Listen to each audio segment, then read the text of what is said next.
guys yung anak ko. Ako ay nagbebenta. Tapos, hindi ko naman siya inutusang magpatas. Abay, tinigkakaunti na. Napakasipag. Napakasipag.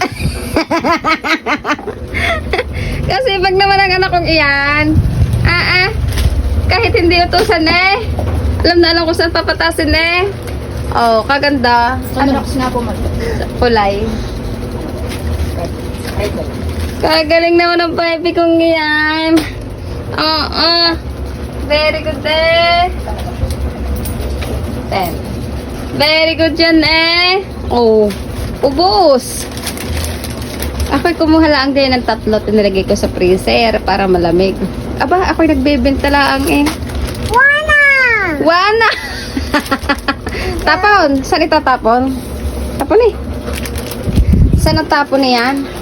Aba. Anak, pwede ka na magtinda. Bebe, pwede magtinda ang baby ko eh. Kasi pag. Oo. Mga asahan na eh.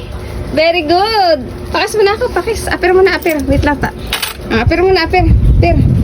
Pakis mo na ako, mami. Pakis.